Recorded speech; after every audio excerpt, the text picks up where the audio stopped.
Welcome your faces back to episode number 52 of Profit or Loss, the series where I buy faulty items from eBay, attempt to fix them and sell them back on eBay for a profit. Sometimes it goes really well, most of the time it doesn't. To be fair, currently we seem to sit in the sometimes it goes well sort of column. In the last 6 episodes we have profited £223, which brings our overall profit to -£4.27. If I fix today's item, it's going to be the first time we see the total profit in the green for a very, very long time. Let's see what we have for today's video. Wish me luck. It's a bag of air. I joke, of course, it is in fact a PlayStation 5. I paid a total of £200 for this console, but instantly looking at it, I regret my decision. The listing states that it's being sold as spares and repairs. It has a faulty HDMI and powers itself off. Now there's a key thing wrong with this console, and that is that we have a massive chip in the corner here. What does that mean, Joey? Well, it's definitely suffered some sort of drop damage. That might explain why the HDMI port itself is broken, but could also mean, yeah, that's definitely gone, isn't it? But it could also mean that the APU has suffered a bit of damage, and that's why it's powering off. So that's why I'm kind of already instantly regretting my choice to purchase this. £200 is a lot of money for something in this state. Okay, so apparently it turns off, so let's see if that is at least true. Does it at least turn on to start? So press the power button, 3, 2, 1. Yep, so it powers on. We get a blue light. I can feel the fan spinning, but supposedly it just turns off. Does it go to a white light is the question, or is it like a pulsing blue light? Okay, it does turn to a white light. Interesting. I'm just going to leave it for a while and see if anything happens, see if this turns off. But I'm already shocked that it actually turns onto a white light, because in the listing it states that it turns off. So maybe it's overheating or something. The PS5 is still on a white light. It seems to be working. So I think we'll just take it slow. We'll open it up, replace the HDMI port and see what's going on the inside of this console. Before we do that, a quick word from our sponsor, PCBWay. PCBWay are your one-stop solution for everything PCB. Simply go to the website for an instant quote, then fill out the options to make your custom PCB however you want. Even change the color of the solder mask on the PCB. PCBWay also offers services in CNC machining, 3D printing, sheet metal fabrication, and injection molding. Whatever your custom project needs, PCBWay will get it sorted. Head on over to the shared project section of the website and get involved with the community creations. Lastly, they even have a store to purchase some great soldering equipment. So what are you waiting for? Head on over to PCBWay.com to get started. Oh my gosh. Would you look at that? We have a console that hasn't been opened by the looks of it. That is a factory warranty sticker. I don't believe it. Maybe we've done all right with this one, potentially. All right, so I think I know the reason why this PlayStation 5 was turning off. Look at what we have down there and on the top, in all fairness. This PS5 basically has a whole cat and dog living inside it. That is so dusty. And at this point, all I've done is simply remove the top chassis. So I think there's a lot of people out there who have really dusty PS5s, and just by taking out a few screws you can resolve the issue of your console just randomly overheating. And this is exactly that reason. I've taken majority of it apart, and what I'm scared about is the drop damage. So I'm hoping that the liquid metal hasn't gone anywhere it shouldn't. So I'm just taking the motherboard out now. Nope, look at that, it looks absolutely fine. We don't have any signs of liquid metal anywhere. We have the standard dry spot, but other than that, the console itself the board is really clean, especially on the underside, so that is a winner. Hopefully then, all we need to do is replace this HDMI port and we'll be in the profit. I feel like I got extremely lucky with this. I bought it on a whim and it's got a crack on the side, so I think a lot of people saw that obviously it shuts off and it looks like it's been dropped because it's got that crack, but I think this PS5 was actually listed for quite a long time. We took a gamble and it might have paid off today, potentially. All right, we don't seem to have any broken traces from what I can see, which is really, really good. It looks really clean on this side actually. We still have our little HDMI cap there, but you can see the plastic is broke just on the side here. And if we look on the back, just remove this. Again, all good. Diode cap looks good to me. Just a mashed up HDMI port. So we're going to come in with the heat. Maximum airspeed of 99% and maximum temperature of 480 degrees Celsius. Pop this port out and put another one on. So I've literally got the board laid flat on my desk. So when I apply enough heat, this should just drop out. I'm just putting a little heat into the board first because I don't want it to be dead cold. Now we're just going to focus that heat on the actual port itself. We should see that solder wet any second. There it starts to go. And you can see the port has dropped. I just want to make sure that it's not going to rip any traces. So I'm just going to tap it and let gravity do its thing, just like that. Lovely. Whilst we're here, come in with the solder sucker. Focus the hot air on one side. And we're just going to clear out those ground holes that you see. There we go. Solder's starting to wet. Solder sucker. 1, 2. And let's not try and hoover up the diode. 3, 4. Flip the board over. Now what we need to do is just clean these pads real quick. Fume extractor on as always. Grab our flux. Just put some flux on these pads whilst the board is still hot. Come in with our wick and iron and just wick that away.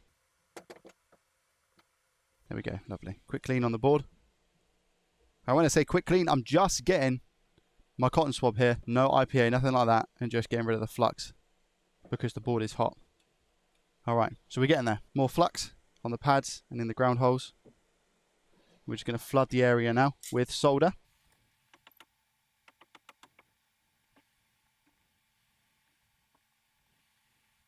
The more the merrier here, because we want those anchors to be very, very strong.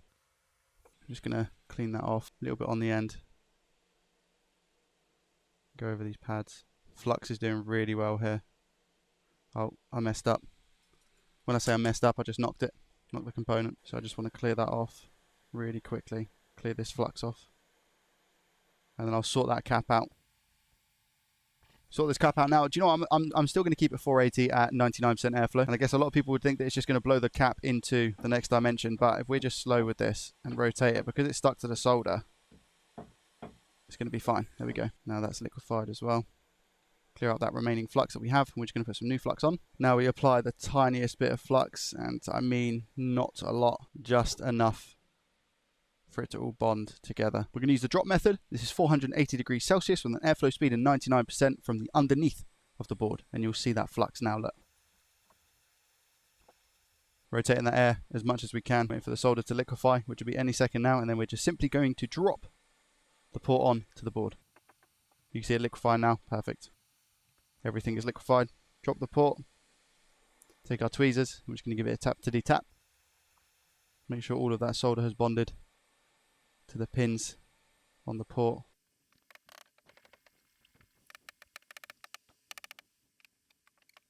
Push down and come away. I might need to move it over a smidge actually. Just like that. There we go. Push down. Heat has been removed.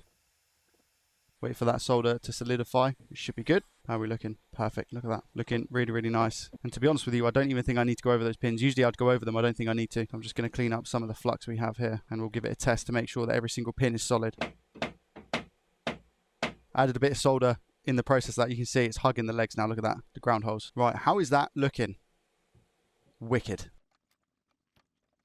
Every single one solid. Quickly sort out the back of the port. We're going to use Big Bertha for this. Tiny bit of flux. And just make sure that solder goes all the way through.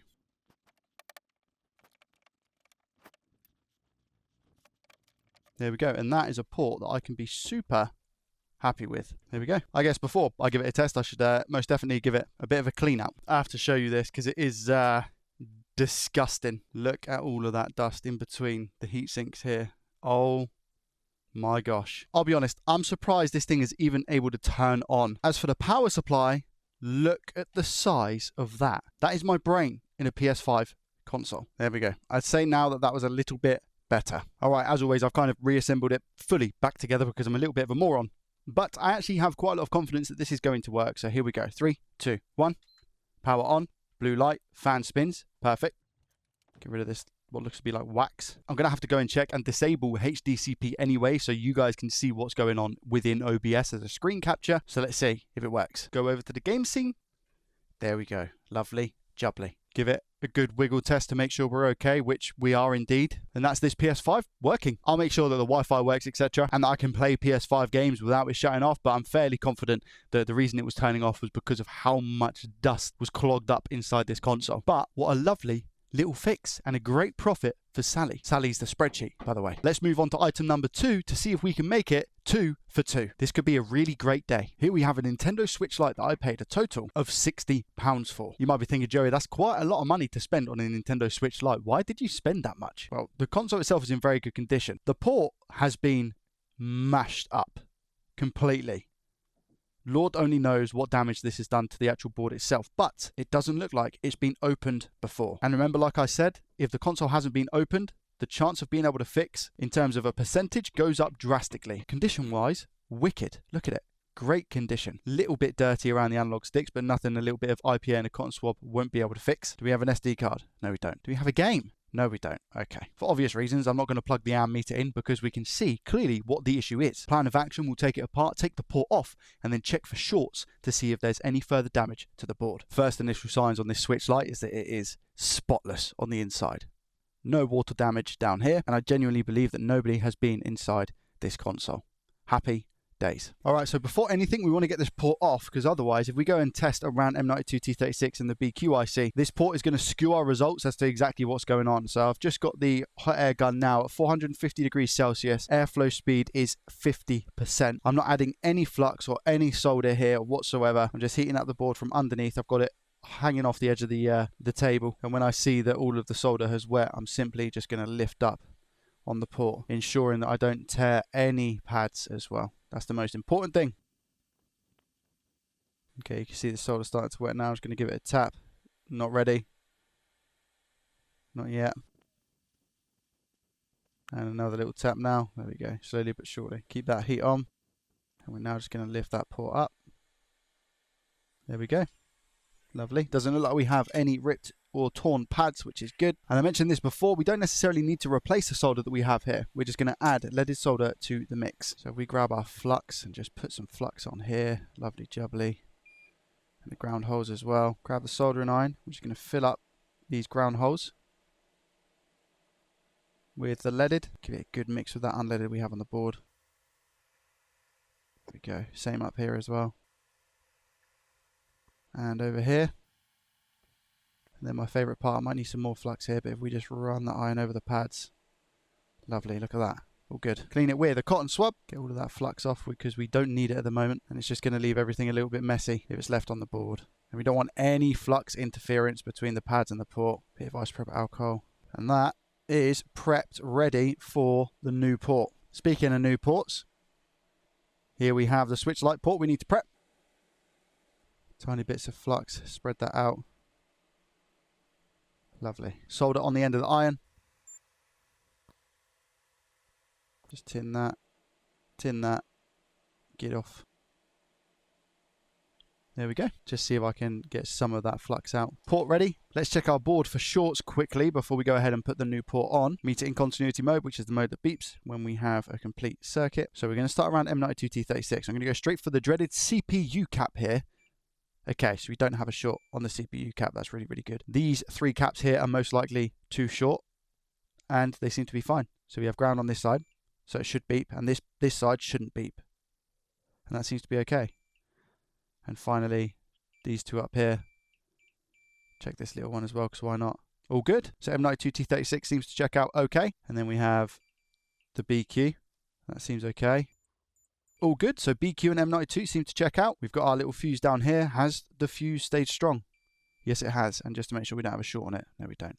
Sweet. All right. Back over to the edge of the desk now. Again, a little bit of flux, not too much. A little bit of flux just to help out. Spread it out where we can. Same temperature and airspeed here, 50% at 450 degrees Celsius. And we're just going to circle that heat and drop the port in place. Give it a little bit of a wiggle about, just to make sure that the solder bonds, very much like we did with the HDMI port on the PlayStation 5. And hopefully we can call it good. Solder's starting to wet, you can see all of it. That leaded mixing with the unleaded, perfect. And now we're going to come in with the port, drop it in place. And it's hanging in midair at the moment, so I'm just going to give it a little nudge down. Help it out. Sit it flat to the board. There it is. Now the important thing here is to keep the heat on, but move it about still, because if I don't move it about, it's going to singe the plastic on the other side. But you can see that the port is sat very nicely. I'm not even going to shimmy it about, to be fair, because it's sat so nicely to the board. So I'm now just going to push it down and then come off the heat in 3, 2, 1. I'm going to carry on holding, if I can speak properly. Keep holding, keep holding, keep holding. And it's solidifying. Keep holding. There we go. Now I'm going to come off. Pretty much hit it straight away with just a clean with a cotton swab, because again that flux is still going to be really runny. The board's still hot, which is good. That's what we want. Easy clean that flux. We'll check everything out in a second, but this looks really clean. I could be wrong. You never know until you actually inspect. You can think you've done the best job in the world, then all of a sudden you go further under the microscope and you check it properly and it's an absolute disaster. So we'll check everything just to make sure. How's the back? Back looks absolutely solid. Good stuff. Just make sure we get all of that flux, or as much of it as we possibly can, because some of it's in quite tight spaces. Now let's inspect our port. Would you look at that? They all look soldered to the pads. Can you see that? Every single pin here looks like it's soldered to the pads. I am just going to check with a little nudge on each one. Nothing too strenuous again, because I can see with my eyes that they look soldered, but you never know. They are, however, soldered, and that, in my opinion, is a good looking port. So I shall reassemble this and give it a test. I can't believe it. This video probably isn't going to be as long as what I thought it might be, considering we're fixing 2 devices, but sometimes that is the way that the cookie crumbles, and I want to be as honest and transparent with you as possible, like always. And I think soldering these USB-C ports on the switches and doing HDMI ports on PS5, etc., I think they are helping people with the method that I use. Without any further waffle, let's give it a test. All right, I've put it back together enough to test, and I'd be lying to you if I said that I didn't know what happens next. It's working. It's drawing 680 milliamps. The device is on. If I turn it round, as you can see, it's not fully reassembled. It's charging on both sides as well. It's going to overheat, so I do need to shut it off, but the fan's working, etc. I'm going to reassemble, do some more tests with the game card reader, the Wi-Fi, and then we'll confirm how much profit we've made in today's video. I've fully reassembled. I've tested the game card reader, the Wi-Fi works, etc. And this switch is in great condition, ready to sell. Small little bump in the plastic here. I don't know if it was dropped beforehand or whether it was me, but I've tried numerous occasions of trying to get that back in, but I think the plastic has actually bent itself. But other than that, the condition is great. So, amazingly, that is 2 for 2 in today's video. Let's head on over to Sally's spectacular spreadsheet and see how much profit we've made. So total cost, we're looking at 200 for the PS5, 60 for the Switch Lite, so that's 260 total. Parts I'll do for £1 each, both the HDMI port for the PS5 and the USB-C port for the Switch Lite. That's £2 in parts. Our sell price, I should be able to get £100 for the Switch Lite and around about £280 for the PS5. It's digital edition, so it doesn't go as much as what the disc ones would, but still a nice little profit. So if we put £380 in our sell price, this leaves us with a total profit in today's video of £83.80. If we type that here for the total, 83.80, we are now comfortably in the green profit of £79.53. It feels good to be back where we belong. Remember, the series will end when we either hit £1,000 positive or £1,000 negative. Thank you so much for watching. If you enjoyed, I'll leave last week's episode up here. Subscribe to the channel if you're new around here. Hit the thumbs up button on your way out, and I will see you in the next one for hopefully more profit. Let's go. Peace.